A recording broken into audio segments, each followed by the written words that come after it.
Okay, so now on to time signature and tempo changes.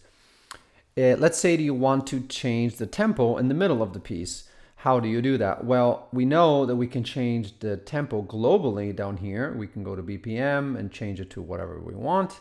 But what if I wanted it to change after a measure or two just for a short period of time? You can do that. You can also change the time signature over time or throughout the piece at any point.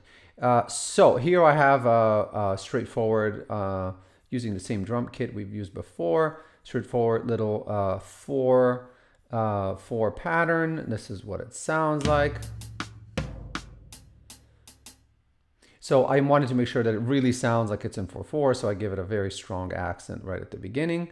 And so that's what that is. So now what I could do is I could loop it once, and actually why don't I go ahead and loop it 4 times.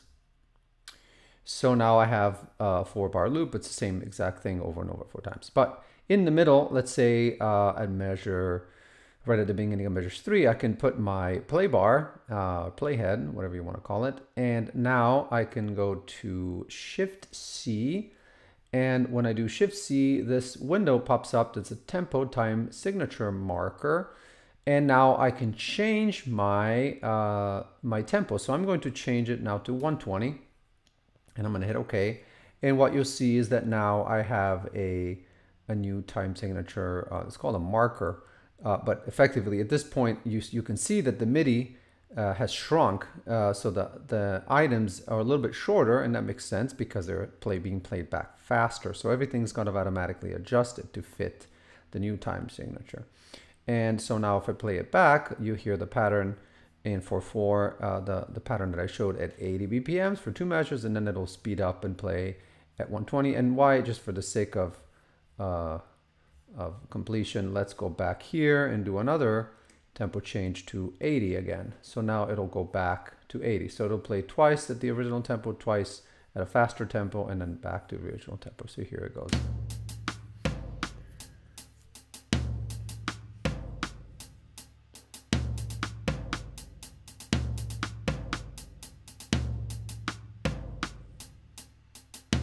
Okay, so you can do all of those things. Now, if we wanted it to be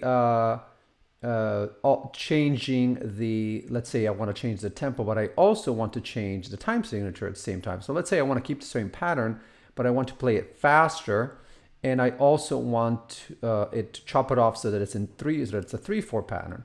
Well, in that case, I would have to duplicate it, and now so now here it is, and what I can do is I can over here double click on my pattern and actually change it to a new time signature of 3/4, and you can do this actually in the middle of a measure and then kind of chop off the previous measure, and then becomes, so basically before the marker you get a partial measure.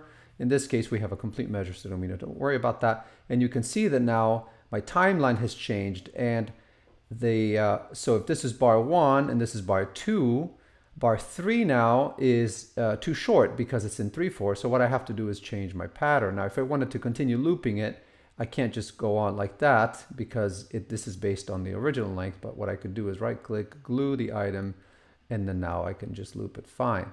And now I can take my previous time signature back a little bit.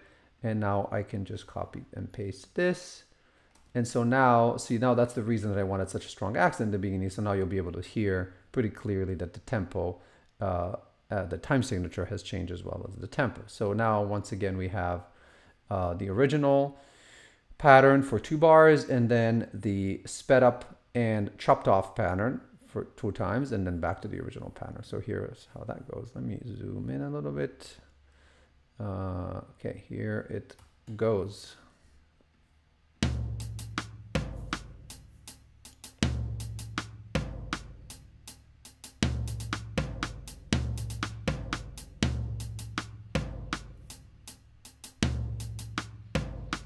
Okay, yeah, so you get the point. And of course, there's not really a limit to how much you can do this. You can go here and add another time signature change, and this time instead of 3, I'm going to make it 2. So I'm going to have like a pattern that kind of reduces in length, and I'm going to, so basically it starts off at 4/4, then it speeds up, changes to 3/4, then it stays at that tempo, or we could speed it up even more. Let's say we wanted to do the 160, and now not only does it speed up, it also changes to 2/4, and then finally, if I drag this back there, it goes back to the original tempo. So I hope it's clear what's going on. So the once again, I'm going to confuse you now. So 4/4 two times at 80, then 120 at 120. So 3/4, and so the pattern now cut off so that it's in 3/4 at 120, so faster. And then at 160, but 2/4 this time, and then back to the original. So we have kind of a chill around as well as a shrinking of the pattern. So.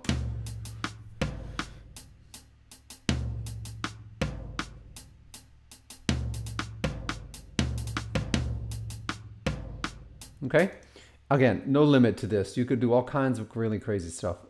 So anyway, I thought I would show you that, and that doesn't have to be crazy. It could just be, just because the song changes time signature doesn't mean it's crazy. But okay, so there's that.